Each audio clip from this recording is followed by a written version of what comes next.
நான் உங்க நீலிமா. நீங்க பாத்துட்டு இருக்கிறது சந்தூர் அழகிய சிநேகிதி. ஒரு நாளும் வித்தியாசமான 4 பகுதிகளோட நாங்க உங்களை வந்து சந்திக்கிறோம்.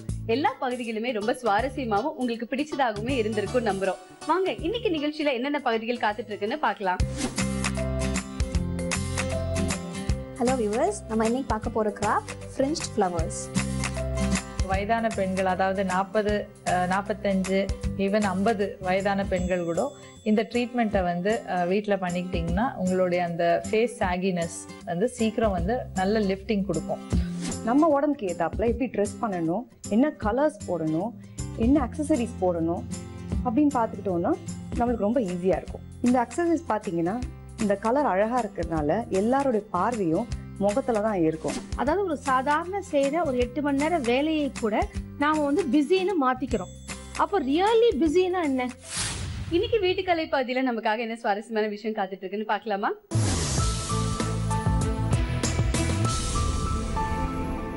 ஹலோ வியூவர்ஸ், நம்ம இன்னைக்கு பார்க்க போற கிராஃப்ட் ஃப்ரிஞ்ச்ட் ஃப்ளவர்ஸ்.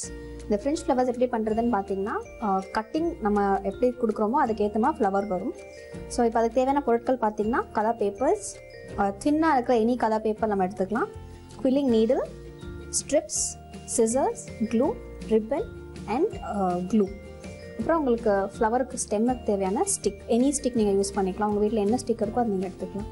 ஸோ இந்த ஃப்ளவர் எப்படி பண்ணுறது அப்படிங்கிறத பார்க்கலாம். உங்களுக்கு என்ன கலர் வேணுமோ அந்த கலர் எடுத்துக்கோங்க. ஸோ இப்போ நம்ம வந்து ஆரஞ்ச் அண்ட் எல்லோ காம்பினேஷன் எடுத்துருக்கோம். ஸோ இந்த ஃப்ளவர் எப்படி பண்ணுறதுன்னு பார்த்தீங்கன்னா, ஃபர்ஸ்ட் ஒரு ஷீட் ஆஃப் பேப்பரை வந்து ஒரு 1 inch சைஸில் கட் பண்ணிக்கோங்க. உங்களுக்கு எவ்வளோ குட்டியாக வேணுமோ அவ்வளோ குட்டியாக வந்து நீங்கள் அந்த ஸ்ட்ரிப்பை எடுத்துக்கலாம். இது வந்து ஒரு ரீசனபிளான ஒரு சைஸ் கிடைக்கும் உங்களுக்கு 1 inch எடுத்துட்டிங்கன்னா. ஸோ அந்த 1 inch கட் பண்ணிக்கோங்க.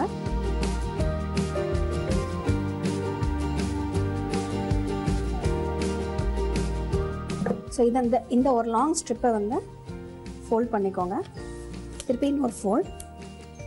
உங்களுக்கு வந்து இந்த சைஸில் இருக்கும்போது நீங்கள் கட் பண்ணிக்கலாம். ஃபுல்லாக வச்சு கட் பண்ணுறதா இருந்தால் கூட நீங்கள் கட் பண்ணிக்கலாம், மடக்கி கட் பண்ணுறதா கூட கட் பண்ணிக்கலாம். பட் உங்களுக்கு வந்து இது ஈஸியாக இருக்கும். ஸோ நம்ம என்ன பண்ண போகிறோம் அப்படின்னா, ஸ்ட்ரிப்பாக கட் பண்ண போகிறோம். இந்த டாப் எட்ஜில் மட்டும் ஒரு அமௌண்ட் ஆஃப் ஸ்பேஸ் நம்ம விட்டுட்டு கீழே ஃபுல்லாக நம்ம கட் பண்ணுறோம். பக்கத்தில் முடிஞ்ச அளவுக்கு நம்ம ஈக்குவல் டிஸ்டன்சஸ் இருக்கிற மாதிரி கட் பண்ணிக்கலாம். உங்களுக்கு எவ்வளோ தின்னாக வேணுமோ அவ்வளோ தின்னாக நீங்கள் பண்ணிக்கலாம். ஸோ ஓப்பன் பண்ணிங்கன்னா உங்களுக்கு வந்து ஃபுல்லாக கட் ஆகி ஸ்ட்ரிப் இந்த மாதிரி இருக்கும். ஸோ இதை வச்சுட்டு நம்ம இதுக்கான சென்டர் பண்ணிக்கலாம். அதுக்கு நம்ம வந்து குவில்லிங் ஸ்ட்ரிப்ஸ் யூஸ் பண்ணிக்கலாம். இப்படி இதுதான் பண்ணணும்னு இல்லை, நீங்கள் கையால் கூட சுற்றி பண்ணிக்கலாம், இல்லை வேறு எனி சென்டர் நீங்கள் பண்ணிக்கலாம். ஸோ இப்போ குவில்லிங் ஸ்ட்ரிப்பில் வந்து நம்ம டீட்டெயில் போட்டு ரவுண்ட் பண்ணிக்கிறோம். இப்போ நான் எல்லோ கலர் ஃப்ளவர் எடுத்துருக்கிறதுனால சென்டர் வந்து ஆரஞ்சில் எடுக்கிறேன். நீங்கள் க்ரீன் ஆர் ரெட் உங்களுக்கு என்ன கலர் காம்பினேஷன் வேணுமோ அந்த கலர் காம்பினேஷனில் செஞ்சுக்கலாம்.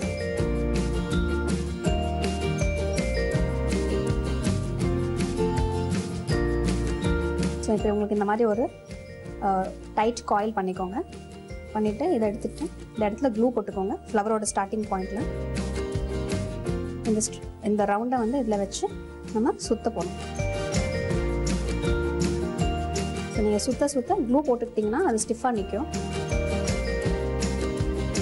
பின்னா சைஸ் பேப்பர் எடுத்தீங்க 1/2 inch or 1/4 inch எடுத்திங்கன்னா உங்களுக்கு எல்லா டைம்லேயும் க்ளூ போடணும்னு அவசியம் இல்லை. இது பெரிய பேப்பர் அப்படிங்கிறதுனால, பெரிய லென்த் எடுத்துருக்கிறதுனால நம்ம வந்து க்ளூ போடுறோம். நல்லா டைட்டாக ரோல் பண்ணிக்கோங்க.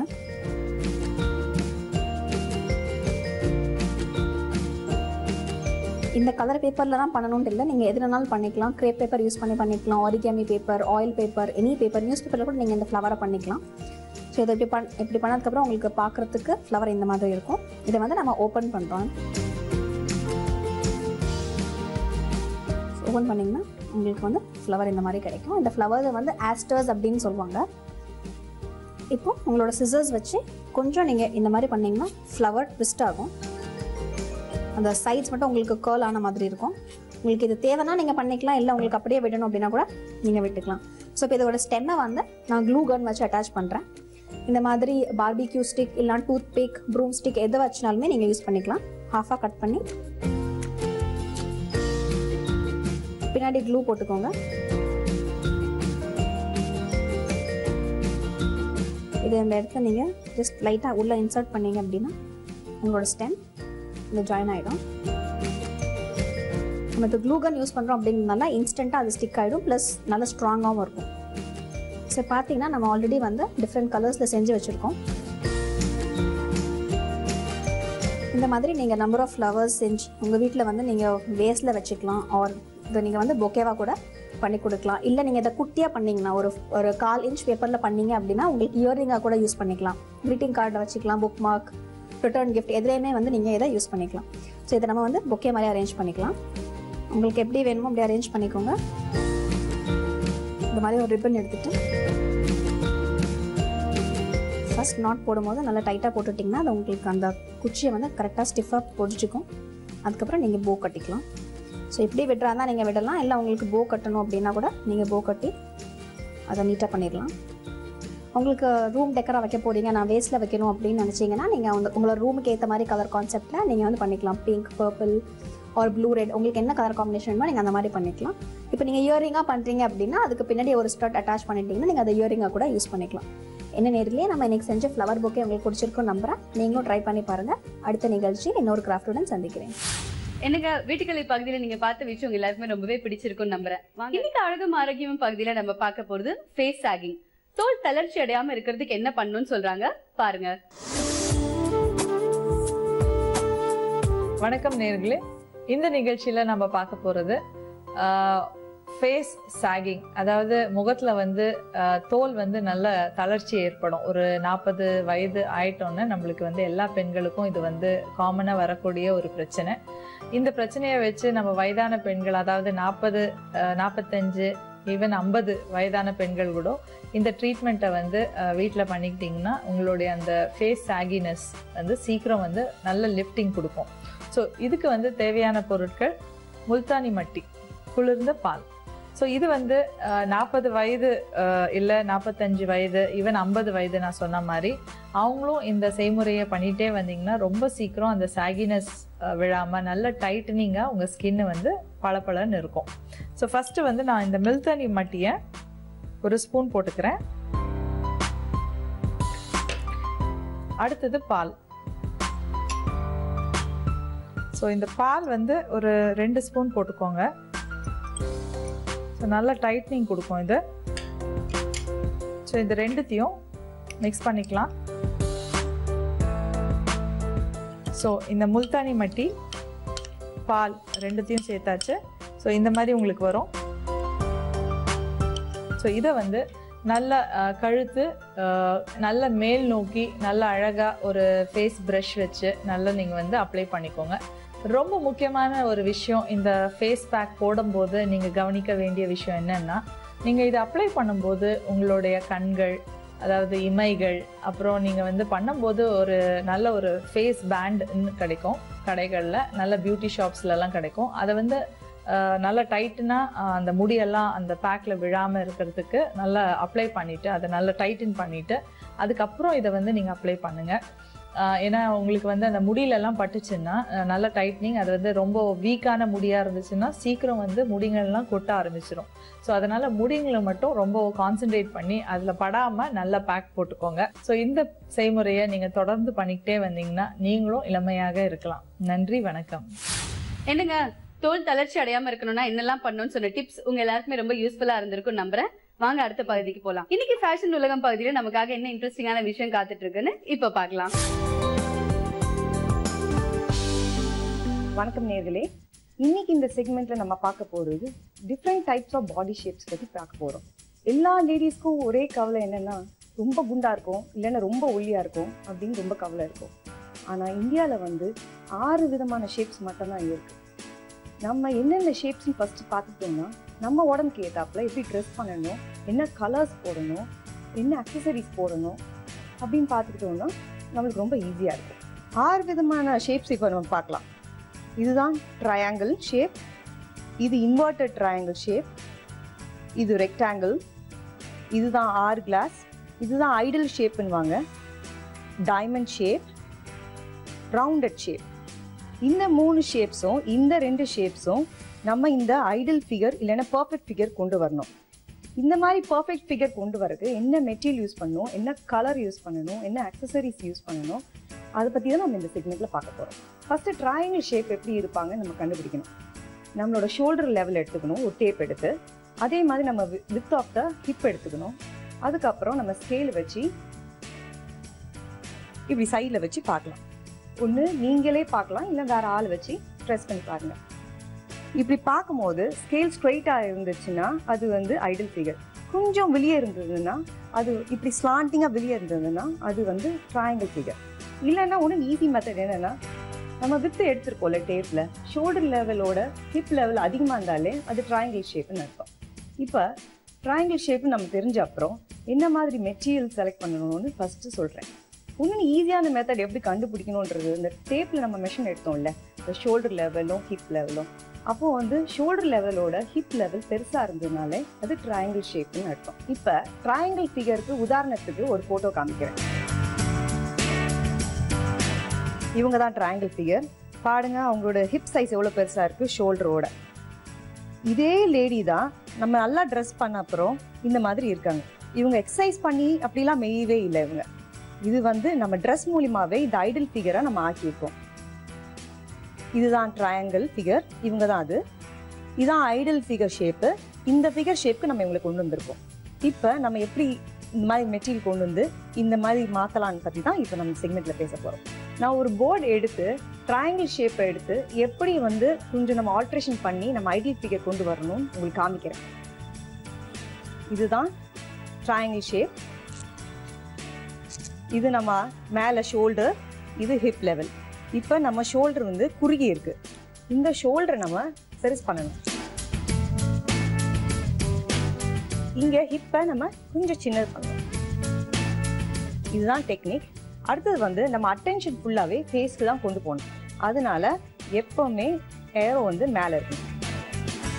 இப்போ ஷோல்டரை எப்படி பெருசு பண்ணுறது, இடுப்பை வந்து எப்படி சின்னது பண்ணுறது பற்றி பார்த்தோம். இந்த ஏரோ என்ன அர்த்தம்னா, எல்லாரோட கண் பார்வையும் நம்மளோட முகத்தில் தான் இருக்கணும். அதுக்கு வந்து முகத்தில் லைட் மேக்கப்பு இல்லைன்னா அக்சசரிஸ் நல்லா போட்டிங்கன்னா எல்லாரோட கண் பார்வையும் முகத்தில் இருக்கும். இப்போ இந்த ஷோல்டர் எப்படி பெருசு பண்ணுறதுன்னா, ப்ளவுஸாக எடுத்துக்கோங்க, இல்லைன்னா டாப், சல்வார் டாப். இதில் வந்து நம்ம பஃப் ஸ்லீவ் போடணும். பஃப் ஸ்லீவ்லாம் முன்னாடி அந்த காலத்தில் ரொம்ப ஃபேஷனாக இருந்ததுல, அதே பஃப் ஸ்லீவ் வந்து இப்போ வந்து இந்த மாதிரி போட்டுட்டிங்கன்னா நம்ம ஷோல்டர் கொஞ்சம் பெருசாக தெரியும். அடுத்தது வந்து மெட்டீரியல். என்ன ஃபேப்ரிக் யூஸ் பண்ணோன்னா, இடுப்பு பெருசாக இருக்கிறதுனால கிரேப் மெட்டீரியல் இல்லைன்னா ஜார்ஜெட் மெட்டீரியல் நம்ம போடணும். ரொம்ப திக்கான ஃபேப்ரிக், சில்க், அப்புறம் ஆர்கன்ஸா, இந்த மாதிரி மெட்டீரியலை நம்ம போடக்கூடாது. இப்போ நான் சொன்னேன்ல கிரேப் மெட்டீரியல், அதுதான் இந்த சாரி. இதுதான் கிரேப் மெட்டீரியல். இது கொஞ்சம் சாஃப்டாகவும் இருக்கும், ரொம்பவும் உடம்புல ஒட்டாது, ஆனால் பார்க்கவும் நல்லா இருக்கும், ரொம்ப குண்டாகவும் காமிக்காது. அதனால இந்த மெட்டீரியல் போடலாம், இல்லைன்னா ஜார்ஜெட் போடலாம். இதுதான் ஜார்ஜெட். இதுவும் சரி, ரொம்ப குண்டாவும் காமிக்காது, இடுப்பு பெருசாக இருக்கனால இந்த மெட்டீரியல் போட்டால் நல்லா இருக்கும். அடுத்தது சல்வாரில் எடுத்துக்கிட்டிங்கன்னா பிரைட் கலராக டாப் போடுங்க. பிரைட் கலர் போடும்போது எல்லாரும் அட்டென்ஷனும் மேலே இருக்கும். அடுத்தது வந்து அதை லைட் அப்சார்ப் பண்ணுறதுனால இன்னும் கொஞ்சம் ஷோல்டர் பெருசாக காமிக்கும். இதுதான் பிரைட் கலர் சல்வார். அப்புறம் இங்கே டிசைன் டீட்டெயில்ஸ் இருக்கிறதுனால எல்லாரும் பார்வையும் மேலே இருக்கிறதுனால நம்மளோட இடுப்பும் அவங்க கவனிக்க மாட்டாங்க. இந்த சல்வார் பாருங்களேன், இதுதான் எம்பயர் கட்டுன்னு சொல்லுவோம். இந்த இடத்துல ஒரு கட் இருக்கு. இந்த கட்டு வச்சுட்டு அப்புறம் ஏ லைன் சல்வார் போட்டிங்கன்னா கொஞ்சம் ஸ்லிம்மாக காமிக்கும். நம்ம வந்து சுடி பேண்ட் இதுக்கு போடக்கூடாது, ஸ்ட்ரெயிட் பேண்ட் போட்டால் தான் நல்லா இருக்கும். அப்புறம் பேட்டர்ன் எடுத்துக்கிட்டிங்கன்னா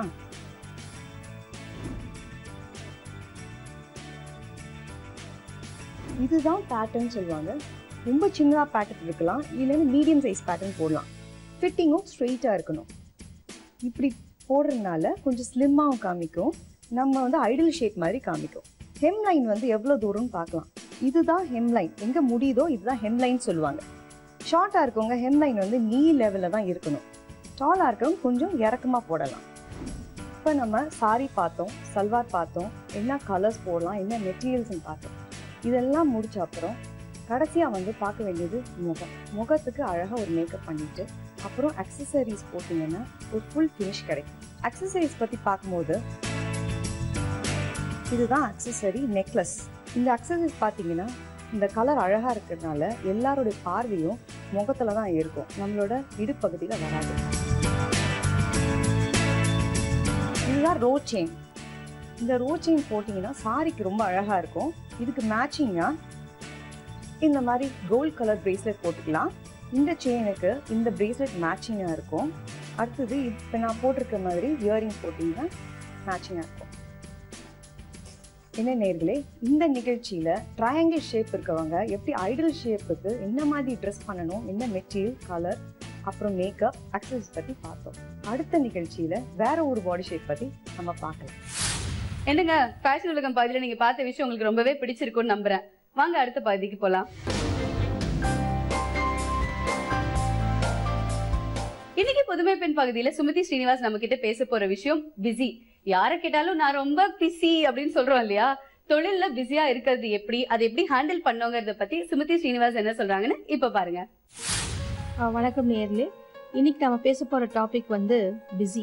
பிஸின்றது வந்து ஒரு இங்கிலீஷ் வேர்டா இல்லைன்னா தமிழ் வேர்டான்னு தெரியாத அளவுக்கு நம்மளுடைய தமிழ் வார்த்தையில ஒன்றாயிடுச்சு. ஸோ இப்போ பிஸின்ற வார்த்தையும் பார்த்தீங்கன்னா எல்லாருமே பிஸின்னு தான் சொல்கிறாங்க. அதாவது வீட்டில் சமையல் செஞ்சுட்டே இருப்பாங்க, யாராவது ஒரு ஃபோன் வந்ததுன்னா நான் பிஸியாக இருக்கேன் அப்படின்னா, நான் சமையல் செஞ்சுட்ருக்கேன்னு சொல்கிறது இல்லை. ஸோ இப்படி பார்த்தீங்கன்னா ஒவ்வொருத்தரும் வந்து வீட்டில் இருக்கிறவங்களும் சரி, வேலையில் இருக்கிறவங்களும் சரி, நான் பிஸியாக இருக்கேன் அப்படின்ற வார்த்தை சொல்லுவாங்க. அதாவது ஒரு சாதாரண செய்கிற ஒரு 8 மணி நேரம் வேலையை கூட நாம் வந்து பிஸின்னு மாற்றிக்கிறோம். அப்போ ரியலி பிஸின்னா என்ன?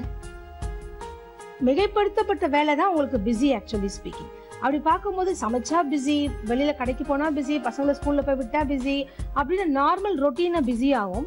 ஆஃபீஸ்ல போய் நம்ம இருக்கும்போது அந்த 8 மணி நேரம் வேலையில நம்ம ஏதாவது ஒரு வேலையை செய்யும் போது ஏதாவது ஒரு ஃபோன் வந்தாலும் சரி, இல்லைன்னா யாராவது பேச வந்தாலும் சரி, நான் கொஞ்சம் பிஸியா இருக்கேன் அப்படின்னு, நான் கொஞ்சம் வேலையில இருக்கேன் அப்படின்னு சொல்ல மாட்டேன்றோம். ஏன்னா பிஸி என்ற வார்த்தையினுடைய முக்கியத்துவமே நாம அங்க வந்து இழந்துடுறோம். ஏன் இந்த பிஸி என்ற வார்த்தை நிறைய நமக்குள்ள சுழன்றது தெரியுங்களா? ஏன்னா நம்ம சரியா பிளான் பண்றது இல்லை. இப்போ ஒரு எக்ஸாம்பிள் எடுத்துக்கோங்க. இப்போ வீட்டில் இருக்கிறவங்க வந்து ஒரு வேலைக்கு போறாங்கன்னா அந்த 8 மணிக்குள்ள டிஃபன் செய்யணும், சாப்பாடு பேக் பண்ணணும், பசங்களை ஸ்கூலுக்கு அனுப்பணும், வேலைக்காரி வரணும், வேலையை முடிக்கணும், 9 மணிக்கு ஆஃபீஸ்க்குள்ள போய் அட்டெண்டன்ஸ் கையெழுத்து போடணும். இப்போ இதே வேலையை ஒரு வீட்டில் இருக்கிறவங்க என்ன பண்ணுவாங்கன்னா, நிதானமாக பசங்களை அனுப்புவாங்க, வேலைக்காரியை 10 மணிக்கு மேலே வர சொல்லுவாங்க, நிதானமாக வேலை செய்வாங்க, நிதானமாக 1:30 மணிலேருந்து டிவி பார்க்க ஆரம்பிப்பாங்க. அதே வேலையை ஒரு 2 மணி நேரத்தில் முடிக்கக்கூடிய ஒரே வேலையை வந்து ஒரு 8 மணி நேரம் இழுத்துட்டு சாயந்தரம் பசங்க ஸ்கூல்லேருந்து வரும்போது என்ன சொல்லுவாங்க, நான் ரொம்ப டயர்டாக இருக்கேன், நான் இன்னைக்கு ஃபுல்லாக நாள் முழுக்க பிஸியாக இருந்தேன் அப்படிம்பாங்க. ஸோ அந்த மாதிரி ராங் பிளானிங்க்கு நடக்கிற ஒரு வேலையை தான் நாம் வந்து பிஸின்ற வார்த்தையை நம்ம வந்து யூஸ் பண்ணிட்டு இருக்கோமே தவிர, உண்மையிலேயே வந்து அப்படி பார்த்தீங்கன்னா இன்னைக்கு 70% ஆஃப் த பீப்புள் வந்து நிஜமாவே பிஸி கிடையாது.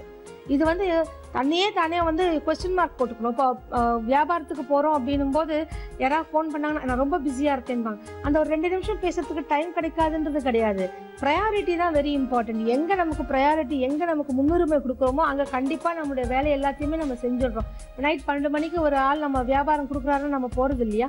அப்போ நான் வந்து 12 மணிக்கு தூங்குறேன்னு நம்ம சொல்லிட்டு இருக்கோமா? கிடையாது. ஏன்னா அந்த வார்த்தை அப்போ நம்ம வந்து பிஸின்ற வார்த்தையை சொல்ல மாட்டோம்.